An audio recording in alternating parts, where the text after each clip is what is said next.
Bonjour, aujourd'hui je vais vous parler du pissenlit. En latin, c'est Taraxacum officinalis. C'est autant une très bonne plante médicinale qu'une très bonne nourriture. Elle soutient le fonctionnement global du corps en améliorant le fonctionnement du foie, de la vésicule biliaire et du système urinaire. Elle est également une aide au système digestif. Alors à partir d'aujourd'hui, vous ne verrez plus les pissenlits de la même manière. Soit vous les laisserez fleurir pour récolter leurs feuilles et leurs fleurs, pour les manger en salade ou pour en faire des préparations médicinales. Soit vous essaierez de les retirer de votre pelouse. Mais dans ce cas, ne les jetez pas, utilisez-les. Alors, comment reconnaître le pissenlit dans la nature? En anglais, le pissenlit, ça s'appelle dandelion, dents de lion. On dirait des dents. Les feuilles de pissenlit sont glabres, c'est-à-dire qu'elles n'ont pas de poils. Jamais. Attention, il ne faut pas confondre le pissenlit avec la porcelle. La porcelle se trouve également sur nos pelouses, juste à côté des pissenlits. Voilà, la porcelle, elle a une rosette comme le pissenlit, avec des feuilles un petit peu poilues. Et ensuite, elle a une tige qui est beaucoup plus longue que celle du pissenlit. Bon, normalement, il y a la fleur, là, la fleur n'est pas encore ouverte. Elle a la tige beaucoup plus longue et elle est beaucoup plus fine et, je dirais, rigide que celle du pissenlit. Voilà, donc on peut bien faire la différence entre les deux. Qu'est-ce qu'il est joli, celui-là. Il est joli. Donc toujours avec les feuilles qui vont avec, hein, en dents de lion. On va ramasser les feuilles tant qu'elles sont toutes jeunes, toutes tendres pour les mettre dans la salade. Car quand elles sont plus vieilles, elles ont un goût beaucoup plus amer. C'est beaucoup moins agréable. Et voici la fleur fanée de pissenlit. Là aussi on la connaît bien, on peut faire un vœu. Voici comment les jolis pissenlits vont petit à petit aller coloniser l'ensemble de votre pelouse. Et oui! Quelles sont les propriétés du pissenlit? Le pissenlit est d'abord très riche en vitamines et en minéraux. En particulier, il est riche en potassium et en vitamines A, B, C et D. Et rien que ça. Ensuite, ces jeunes feuilles peuvent être utilisées en tisane ou dans la salade et elles ont des propriétés détoxifiantes et elles vont nettoyer le sang et la lymphe en augmentant l'élimination des déchets en fait, de l'organisme par les reins et par les intestins. Le pissenlit a de nombreuses propriétés reliées au fonctionnement du foie. On l'appelle également l'éponge hépatique. C'est-à-dire que le foie va aller purifier le sang et le pissenlit va aider le foie à essorer toutes ces toxines qu'il va avoir recueillies lors de son fonctionnement. Le pissenlit va aider le foie à éliminer les toxines qu'il a recueillies via la bile. Par cela même, il va aider à une meilleure digestion des graisses, car la bile aide à solubiliser les graisses et à mieux les digérer. Le pissenlit va aider à diminuer les symptômes de pathologies liées à un mauvais fonctionnement du foie. Par exemple, une hépatite, une jaunisse, un syndrome prémenstruel ou des règles douloureuses.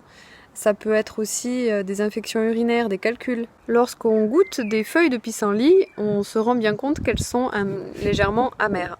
Cette amertume est intéressante parce qu'elle aide à augmenter la sécrétion de fluides digestifs.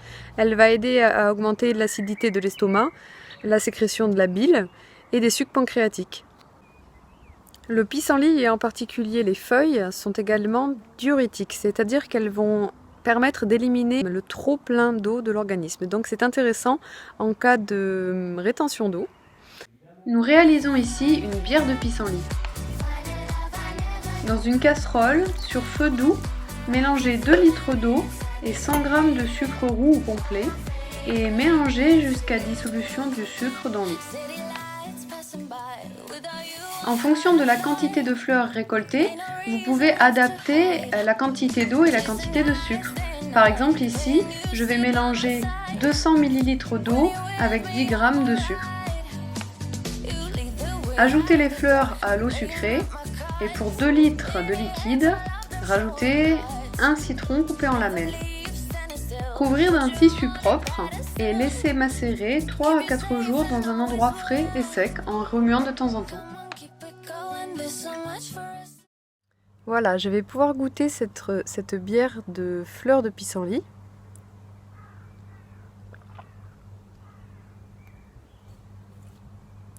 C'est bon, c'est un petit peu amer mais vraiment très léger parce qu'il y a quand même du sucre. Alors cette bière de pissenlit, vous pouvez l'utiliser si vous avez des maux de tête, des migraines, une digestion lente, des problèmes de peau, de la constipation, de la rétention d'eau par exemple, voilà.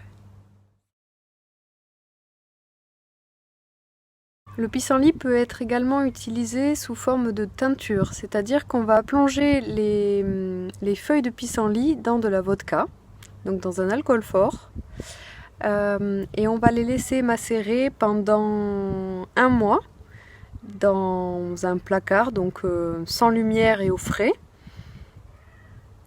et uniquement 15 jours si vous décidez de couper les feuilles en morceaux et de les mettre sous forme de petits morceaux dans la vodka. Donc pour cette teinture mère, pour le maintien d'une bonne santé en général, on va prendre une demi-cuillère à café 2 fois par jour. Pour les problèmes de peau, on va prendre 10 gouttes dans de l'eau plusieurs fois par jour. Pour des problèmes digestifs, eczéma, psoriasis ou arthrite, ça va être une demi à 1 cuillère à café 3 fois par jour. Pour une crise de foie, ça va être 10 gouttes dans de l'eau toutes les heures jusqu'à se sentir mieux.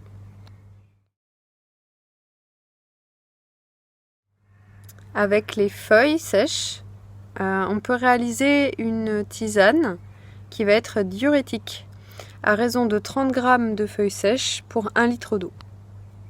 On peut mélanger les feuilles de pissenlit avec de la verveine ou une autre plante plus aromatisée. Avec le pissenlit, on peut également réaliser un macérat huileux de fleurs de pissenlit.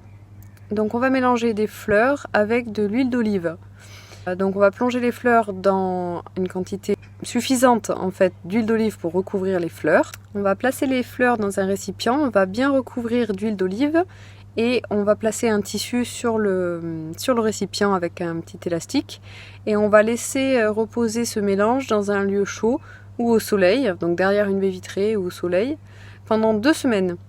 Ensuite on va filtrer. On peut utiliser ce macérat huileux pour les douleurs articulaires, pour les peaux délicates et aussi pour le contour des yeux. Voilà. Si on veut une odeur un peu différente, on peut ajouter quelques gouttes d'huile essentielle de lavande ou d'ylang-ylang.